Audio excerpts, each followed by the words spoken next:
Hello बच्चों, स्वागत है आप सभी का एक बार फिर से आज के इस वीडियो में। ये जो वीडियो है ये पार्ट 10 है।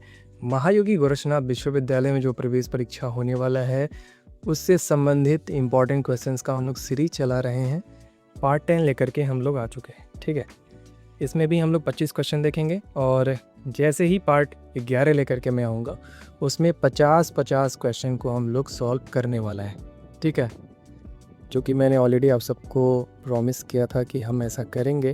क्वेश्चन की संख्या हम लोग बढ़ाने वाले हैं। तो आप में से बहुत से लोग थे जो कि डिमांड कर रहे थे कि सर क्वेश्चन की संख्या बढ़ाइए, एटलीस्ट 100 क्वेश्चन लेकर के आइए। तो 100 तो नहीं लाएंगे, आप लोग बोर हो जाएंगे वीडियो देखते देखते। तो 50-50 क्वेश्चन रखते हैं, 2 वीडियो देखेंगे तो 100 क्वेश्चन हो जाएगा। खैर चलिए, तो ये जो वीडियो है पार्ट 10 है और चलिए शुरुआत करते हैं इस वीडियो की। पहला क्वेश्चन है आज के इस वीडियो का, विद्युत धारा यानी कि इलेक्ट्रिक करंट की एसआई इकाई क्या है। तो विद्युत धारा नापते हैं हम लोग एम्पियर में, तो इसका एसआई इकाई हो जाएगा एम्पियर। वायुमंडल की आर्द्रता यानी कि ह्यूमिडिटी मापने के लिए किस यंत्र का प्रयोग किया जाता है। सही जवाब है हाइग्रोमीटर, ऑप्शन सी, ठीक है। हवा में मौजूद नमी यानी कि वाटर वेपर को मापने के लिए हाइग्रोमीटर का इस्तेमाल किया जाता है। बैरोमीटर दबाव मापता है, ठीक है। तो याद रख लीजिए, दबाव को मेजर करने के लिए यानी प्रेशर को बैरोमीटर का उपयोग किया जाता है। क्वेश्चन नंबर 3, साधारण नमक यानी टेबल सॉल्ट का रासायनिक नाम और उसका सूत्र क्या होता है। तो जो सी वाला ऑप्शन है सोडियम क्लोराइड, और इसका जो रासायनिक सूत्र होता है वो होता है NaCl, ठीक। क्वेश्चन नंबर 4, मानव रक्त यानी कि ह्यूमन ब्लड के तरल भाग को क्या कहा जाता है। उसको बोला जाता है प्लाज्मा। रक्त का लगभग 55% हिस्सा जो है एक हल्का पीला तरल होता है जिसे प्लाज्मा कहते हैं। इसी में RBC, WBC और प्लेटलेट्स तैयार होते हैं। तैयार नहीं होते हैं, तैरते हैं, ठीक है। मैंने थोड़ा पढ़ने में गलती कर दिया, आप लोग ध्यान दीजिएगा। क्वेश्चन नंबर 5, श्वेत प्रकाश का 7 रंगों में बिखरना क्या कहलाता है। तो इसको बोलते हैं विक्षेपण, ठीक है। जब प्रकाश किसी प्रिज्म से गुजरता है तो वो 7 अलग अलग रंगों में बट जाता है जिसे प्रकाश का विक्षेपण कहते हैं, ठीक है। आपने बचपन में पढ़ा होगा, विबग्योर से हम लोग उसको याद करते थे, तो वही चीज़ दोबारा से आप लोग रिवाइज कर लीजिए। क्वेश्चन नंबर 6, मार्स गैस के नाम से किस गैस को जाना जाता है। तो आप सबको पता ही होगा, ये दलदली स्थानों में पेड़ पौधों के सड़ने से मीथेन गैस बनती है, इसलिए इसे मार्स गैस भी कहा जाता है। तो मीथेन जो है वो सही जवाब हो जाएगा। क्वेश्चन नंबर 7, रामायण के अनुसार लक्ष्मण जी का उपचार करने वाले लंका के वैद्य का क्या नाम था। तो लंका के जो वैद्य थे उनका नाम था सुनेश वैद्य, ठीक है। जब लक्ष्मण जी को मेघनाद का शक्ति बाण लगा था तब विभीषण की सलाह पर लंका के राजवैद्य सुषेण को बुलाया गया था। उन्होंने ही उनका उपचार किया था। महाभारत की कथा महर्षि वेद व्यास जी ने सुनाई थी, लेकिन इसे लिखा किसने था। तो उसे लिखा था भगवान गणेश जी, ठीक है। भारत का राष्ट्रीय वृक्ष यानी कि नेशनल ट्री क्या है। तो सबको पता है बरगद, ऑप्शन डी सही जवाब हो जाएगा। भारतीय अंतरिक्ष अनुसंधान संगठन यानी कि इसरो का मुख्यालय कहाँ स्थित है। तो इसका जो मुख्यालय है वो है बेंगलुरु में। भारत की स्पेस एजेंसी इसरो का हेडक्वार्टर कर्नाटक की राजधानी बेंगलुरु में स्थित है, ठीक है। क्वेश्चन नंबर 11, भारत के किस राज्य को 5 नदियों की भूमि कहा जाता है। तो पंजाब को बोला जाता है 5 नदियों की भूमि। एक्सप्लेनेशन देख लीजिए। पंजाब शब्द पुंज यानी 5 और आब यानी कि पानी या नदी से मिलकर बना है। यहाँ सतलुज, व्यास, रावी, चिनाब और झेलम नदियाँ बहती हैं, तो इसलिए ही इन्हें कहा जाता है 5 नदियों की भूमि, ठीक है। क्वेश्चन नंबर 12, दी गई श्रृंखला यानी सीरीज को पूरा करना है। 5 है, 10 है, 20 है, 40 है, सबका डबल हो रहा है, तो 40 का डबल हो जाएगा 80।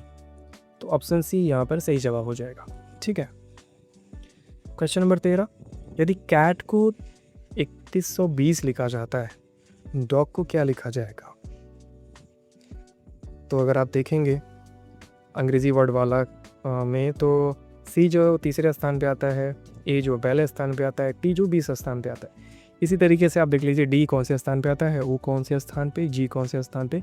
तो जो सही इसका नंबर बनेगा वो बनेगा 41 और 57। तो ये सही जवाब हो जाएगा। एक्सप्लेनेशन देखेंगे तो समझ में आ जाए। क्वेश्चन नंबर 14, एक आदमी ने एक लड़की की तस्वीर की ओर इशारा करते हुए कहा, वह मेरे दादाजी के इकलौते बेटी की बेटी है। इकलौते बेटे की बेटी है, ठीक है। लड़की का उस आदमी से क्या संबंध है? तो ऐसे क्वेश्चंस को खुद के ऊपर मान करके खुद को समझना चाहिए कि मैं किस उस पोजीशन को अगर मैं होता तो क्या होता है। ऐसे रिलेट करके जब आप देखेंगे ना तो बहुत ही आसानी से इन क्वेश्चंस को सॉल्व किया जा सकता है और आप सब लोग कर पाते हो। मैं तो कर लेता हूँ बहुत आसानी से। आप लोग भी करने की कोशिश करिए और बहुत ही जल्दी इसका जो आंसर है वो आ जाता। जवाब मिलेगा आपको बहन, ठीक है। आगे बढ़ते हैं। Question number 15, choose the correctly spelled word, यानी सही स्पेलिंग वाला शब्द चुनना है। रिसीव का सही स्पेलिंग होता है RECEIV, रिसीव। रिसीव मतलब होता है प्राप्त करना। मानव शरीर में कुल मांसपेशियों यानी मसल्स की संख्या कितनी होती है?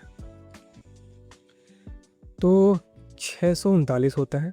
एक्सप्लेनेशन देखिए, इंसान के शरीर में 206 हड्डियाँ होती हैं, लेकिन शरीर को मूव करने में मदद करने वाली मांसपेशियों की संख्या 639 होती है। क्लियर? क्वेश्चन 17 है, कौन सा उपकरण प्रत्यावर्ती धारा यानी AC को दिष्ट धारा DC में बदलता है? यानी AC करंट को DC में कौन सा उपकरण है जो कि बदलता है? तो जो रेक्टिफायर होता है वो ऐसा करता है। रेक्टिफायर क्या होता है? एक इलेक्ट्रॉनिक डिवाइस है जो कि AC बोल्ट को DC बोल्ट में कन्वर्ट करता है। जैसे हमारी मोबाइल चार्जर हो गया, जिसको एडॉप्टर भी बोला जाता है, ठीक है। क्वेश्चन नंबर 18, ऑक्सीजन का परमाणु क्रमांक कितना होता है? तो ऑक्सीजन का परमाणु क्रमांक होता है 8, ठीक है।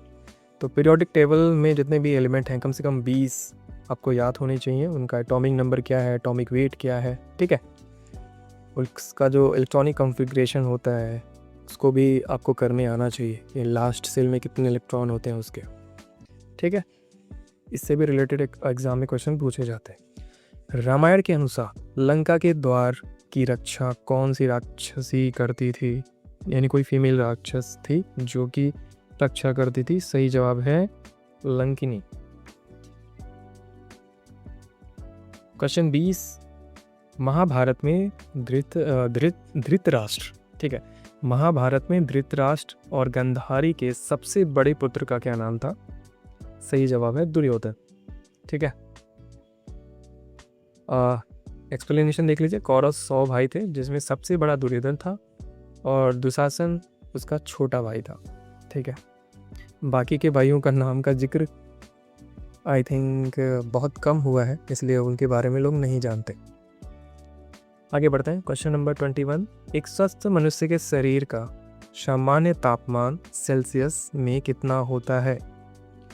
तो 37 डिग्री सेल्सियस के आसपास होता है। कई जगह पे 38 भी दिया रहता है, तो इन्हीं दोनों के पास में रहता है। तो ऑप्शन में देखेंगे इन दोनों के पास वाला जो टेम्परेचर है उसी को आप टिक करेंगे। फ़ारेनहाइट में देखेंगे सेम टेम्परेचर, तो वो होता है 98.6 degree Fahrenheit. Clear? Question number 22, रक्त समूहों यानी ब्लड ग्रुप्स की खोज किसने की थी? सही जवाब है कार्ल लैंडस्टीनर ने। 1900 में कार्ल लैंडस्टीनर ने ABO रक्त समूह की खोज की थी, जिसके लिए उन्हें नोबेल पुरस्कार भी मिला था। हमारे सूर्य में सबसे अधिक मात्रा में कौन सी गैस पाई जाती है? सही जवाब है हाइड्रोजन।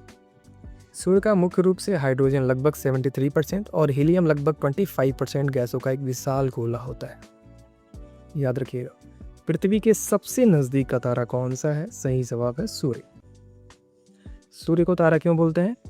क्योंकि इसके पास खुद का प्रकाश होता है, इसलिए इसको तारा बोला जाता है, ठीक है।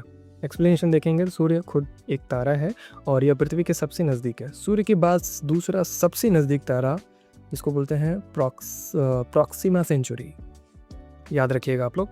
क्वेश्चन नंबर 25, सुग्रीव के पहले किष्किंधा का वानर राजा कौन था? सही जवाब है बाली, उनके बड़े भाई थे। सुग्रीव के बड़े भाई बाली किष्किंधा के राजा थे। बाली के वध के बाद श्री राम ने सुग्रीव को वहाँ का राजा बनाया था। ठीक है, तो इस तरीके से हमने पार्ट 10 आज कंप्लीट कर लिया है, जिसमें कि हमने 25 क्वेश्चन आप सभी को कराया है। तो 250 ऐसे क्वेश्चंस मैंने आपको बताए हैं जो कि आपके प्रवेश परीक्षा के लिए बहुत ही ज़्यादा इम्पोर्टेंट है। तो कमेंट बॉक्स में बताइए कि क्या आपने पूरे पार्ट देखे हैं, पार्ट 1 से लेकर के आज पार्ट 10 तक क्या आपने पूरे पार्ट देखे हैं। और सिर्फ देखना ही नहीं है, उसके साथ साथ जो मैंने आप सभी के लिए टेक्स्ट फॉर्मेट में क्वेश्चन लिखा है, क्या आपने उसको पढ़ा, और पढ़ने के बाद क्या आपने क्विज़ दिया, और क्विज़ में आपके नंबर्स कैसे आ रहे हैं, सब कुछ कमेंट में ज़रूर शेयर करिए, ताकि और भी जो स्टूडेंट हैं उनको लगे कि हाँ, कि कंपटीशन तो है, स्टूडेंट लोग अच्छे से पढ़ाई कर रहे हैं, अगर मैं नहीं पढ़ूंगा तो हो सकता है मेरा सिलेक्शन ना हो। तो कमेंट में ज़रूर बताइएगा कि क्या आप लोग अच्छे से पढ़ रहे हैं, क्या कुछ और भी इसमें चेंजेस करने चाहिए हमको। हालांकि जो चेंजेस अभी आगे होने वाला है वो मैं बता देता हूँ। अभी तक हमने 25 क्वेश्चन किया है, अब जो पार्ट 11 आएगा उसमें आपको 50 क्वेश्चन देखने को मिलेगा। ऐसा 20 तक करेंगे हम लोग। क्वेश्चन पार्ट 11 से लेकर के 20 तक के जितने भी क्वेश्चंस होंगे उसमें हम लोग जितने भी वीडियो होंगे उसमें हम लोग 50 क्वेश्चन रखने वाले हैं। इस तरीके से 500 और क्वेश्चन आपको मिलेगा जो कि आपके एंट्रेंस एग्ज़ाम के लिए इम्पोर्टेंट हो। ठीक है, ये जो क्विज है पार्ट 10 का बहुत ही जल्द आपको मिल जाएगा। वीडियो जैसे ही पब्लिक होता है उसके बाद हम लोग इसको भी पब्लिक कर देंगे, तो इसको भी आप लोग अटेम्प्ट कर पाएंगे। ठीक है, तो आज के इस वीडियो में सिर्फ इतना ही। अगर आपको वीडियो अच्छे लग रहे हैं, जो भी हम लोग कंटेंट बना रहे हैं वो आपको पसंद आ रहा है, तो चैनल को सब्सक्राइब करना मत भूलिएगा। बहुत ही मेहनत लगता है आप सभी के लिए ऐसे वीडियोस बनाना, और उन चीज़ों को फ्री में अवेलेबल कराना, इसमें काफ़ी मेहनत लगता है। तो चैनल को सब्सक्राइब ज़रूर किया करिए, और बहुत ही जल्द मिलते हैं अपने नेक्स्ट वीडियो में। तब तक के लिए wish you all the best.